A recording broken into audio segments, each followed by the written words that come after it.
এই জায়গাটি হচ্ছে সেই নিলয়, অনেকটা খোলামেলা। আমি চতুর্দিকে আপনাদেরকে একটু দেখানোর চেষ্টা করছি। এখন দুপুর 3টা বেজে 40 মিনিট, এখনও লোক সমাগম ঠিক সেইভাবে হয় নাই। আমাদেরকে আরও কিছু সময় অপেক্ষা করতে হবে, তাহলে আপনারা দেখতে পাবেন এখানে কি পরিমাণ লোক সমাগম হয় ছুটির দিনগুলোতে। এই বিস্তীর্ণ ভূমিতে আপনার যতদূর চোখ যাবে আপনি ততদূর ঠিক এই গাছগুলো দেখতে পাবেন। এগুলোকে আমরা আমাদের গ্রামীণ ভাষায় কাশফুল বা কাইসা বলে থাকি। তো আপনারা এর ভিতর দিয়ে যে মেঠো পথ আছে, এই মেঠো পথ দিয়ে আমি আর আরেক ছুটে চলেছি আমাদের গন্তব্যের আরও গভীরে। আপনারা এভাবে যত দূর যাবেন এই নিলয়ে বেশিরভাগ জায়গা জুড়েই এই বিস্তীর্ণ ভূমি, শুধুমাত্র এই ফাঁকা শহর থেকে কিছু কোলাহল মুক্ত এমন একটা জায়গায় নির্জন কিছু সময় পার করার জন্য সবাই এখানে আর কি ছুটির দিনগুলোতে ছুটে আসে। দেখতে পাচ্ছেন চতুর্দিক থেকে ছেয়ে ধরেছে, এর ভিতর দিয়ে চলে যেতে হচ্ছে, অনেকটা কষ্টসাধ্য। তারপরও আমরা আসতে পেরেছি।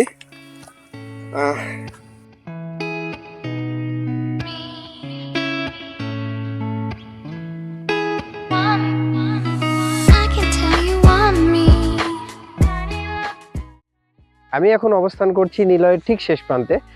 রাস্তা শেষ হয়ে যাবার পরে এখানে ঠিক একটা খালের মতো, এই খালটি যখন শুকনো অবস্থায় থাকে তখন হয়তোবা কিছুটা বিচরণ করা যায়, বা যখন মৌসুমি ফসলের সময় হয় ঠিক তখন এইখানে ফসল ফলানো হয়। ঠিক আমার পিছনে আপনারা যদি দেখানোর চেষ্টা করি, এপাশে দেখতে পাচ্ছেন ধানের ছোট চারা গাছগুলো ফেলানো হয়েছে।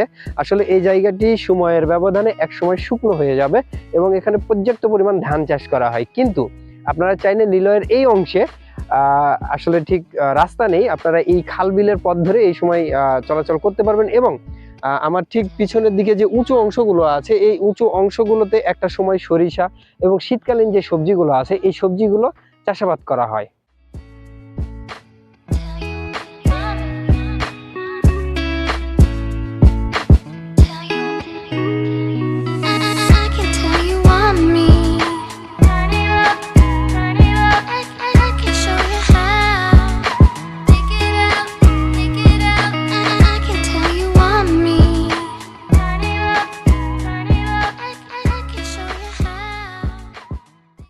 এখন আমি আপনাদেরকে নিয়ে যাব ঠিক নিলয়ের মেইন রোডটাই, যেখানে রাস্তার দুপাশে সারি সারি দোকান এবং অনেক লোক সমাগম হয়। আমরা সেখানে যাব এবং হরেক রকম জিনিসগুলোর দামপত্র জানার চেষ্টা করব। আসুন। এই পাশটা ঠিক শেষ প্রান্ত, এরপরে আপনি চাইলেও আর সামনের দিকে যেতে পারবেন না, কারণ এরপরে আর কোনো রোড নেই।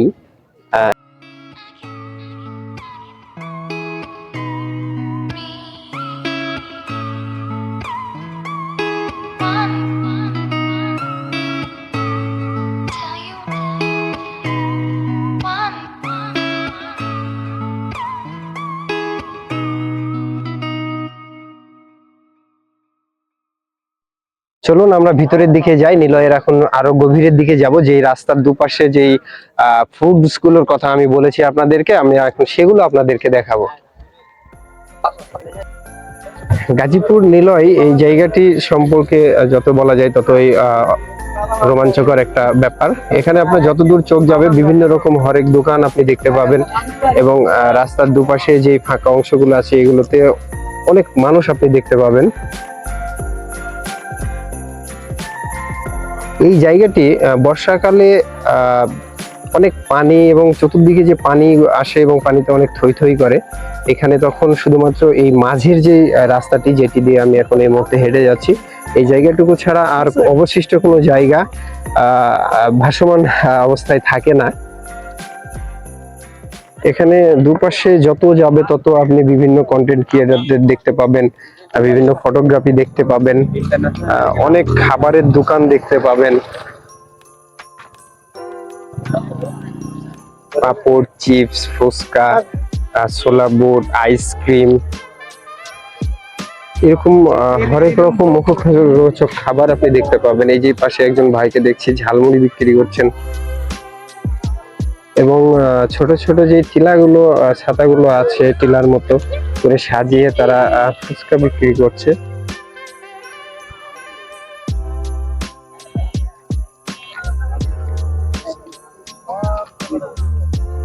এই যে দেখতে পাচ্ছেন এগুলো সব ফুচকার দোকান। এখানে ফুচকা, চটপটি, হালিম ইত্যাদি আপনি পাবেন। এছাড়া আপনার সোনামণির জন্য ছোট ছোট যে খেলনাগুলো আছে, সেই খেলনার হরেক দোকান এখানে আছে, সেই খেলনাগুলো আপনি কিনতে পাবেন।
টক ঝাল মিষ্টি আচার, আচ্ছা এটা আচারের দোকান।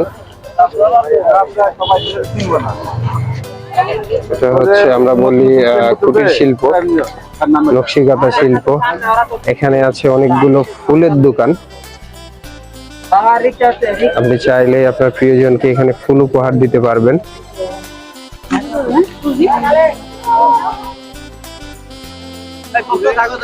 ও আচ্ছা, এগুলো প্লাস্টিকের। যাই হোক, আমি দূর থেকে দেখে মনে করেছিলাম এগুলো অনেকটা অরিজিনাল, কিন্তু আসলে কাছ থেকে এসে দেখছি এগুলো প্লাস্টিকের। এগুলো সম্ভবত মাথার ব্যান্ড এই ধরনের, এগুলো হচ্ছে প্লাস্টিকের। হ্যাঁ, তারপরে অনেক সুন্দর, মাথায় দিলে আসলে দূর থেকে বোঝার উপায় নাই যে এগুলো প্লাস্টিকের।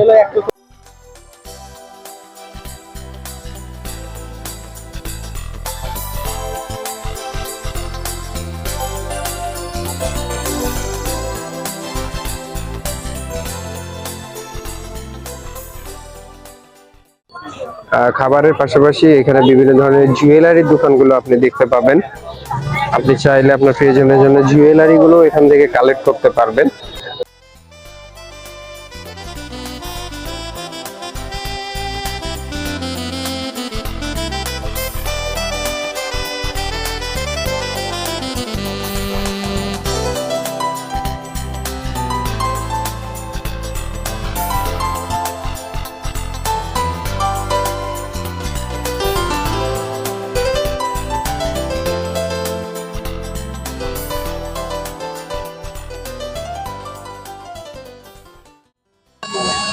এই তো সবগুলোই হচ্ছে আপনার ফুচকার দোকান, বিভিন্ন ধরনের ফুচকার দোকান। এখানে হর হামেশাই আপনি দেখতে পাবেন এই বিস্তীর্ণ খেলার মাঠ, মাঠের পাশে ফুচকার দোকান। এরপর হচ্ছে আপনার সোনামণির জন্য বিভিন্ন রকম জিনিসপত্রগুলো আপনি পেয়ে যাবেন ফ্রিতে। এইরকম ঘোরার জায়গা আর আপনি দ্বিতীয়টি পাবেন না। মামা, ফুচকা কত করে প্লেট? 50। এখানে আপনি এক প্লেট ফুচকা 50 টাকাতে পেয়ে যাবেন। আমি ইতিমধ্যে ওনার কাছ থেকে জানলাম 50 টাকা প্লেট। আমরা এখন ফুচকা খাবো।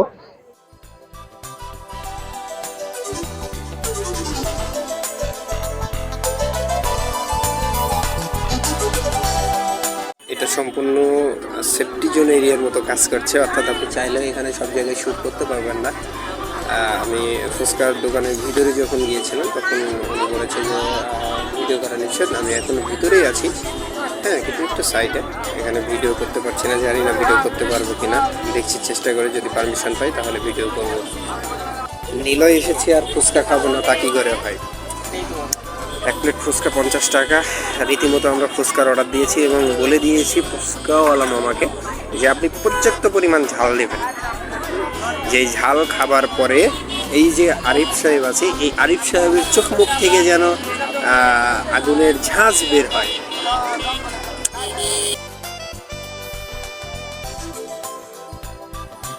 আমাদের সেই কাঙ্ক্ষিত ফুচকা চলে এসেছে।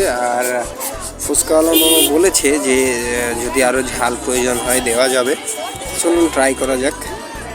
আমি যতদূর জেনেছি যে নিলয়তে সবচেয়ে এই ফুচকা আর কি বিখ্যাত, অনেক ভালো। আপনি এই নিলয়ের ফুচকার অনেক সুনাম আছে। চলুন টেস্ট করা যাক।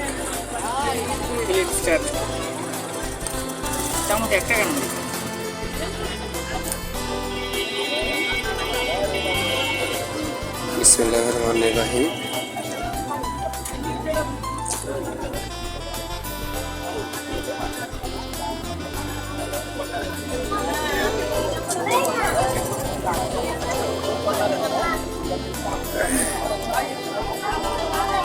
প্রচন্ড ঝাল।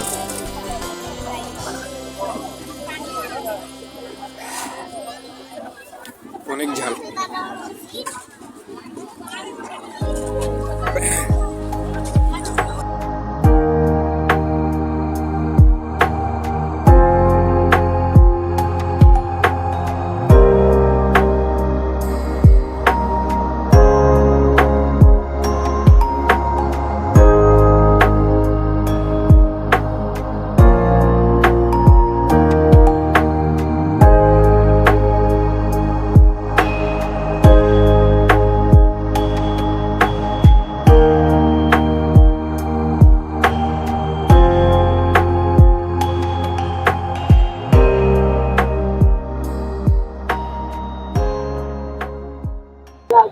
ইতিমধ্যেই দিনের সমাপ্তির শেষ প্রান্তে এসে গেছি আমরা, যাকে বলা হয় সন্ধ্যার গোধূলি লগ্ন। এখন এখান থেকে সেফটি জোন এরিয়ার কারণে এইখান থেকে আমাদেরকে বিদায় নিতে হবে। এখন আমরা বিদায়ের ঠিক শেষ লগ্ন মুহূর্তে। পরিশেষে একটি কথাই বলবো, আপনি যদি ফ্রিতে, আমি বারবার বলছি, ফ্রিতে আপনার প্রিয়জনকে নিয়ে বা আপনার সন্তানকে নিয়ে ফ্রিতে যদি একটি সময় স্পেন্ড করার জন্য বা সময় ব্যয় করার জন্য একটি সুন্দর জায়গা চুজ করেন, তাহলে গাজীপুরের ভিতরে অবশ্যই ফ্রিতে এই নিলয় জায়গাটি আপনার জন্য হতে পারে বেস্ট ভিউ পয়েন্ট। যাই হোক, আজ এ পর্যন্তই। সবাই ভালো থাকবেন, সুস্থ থাকবেন। আল্লাহ হাফেজ।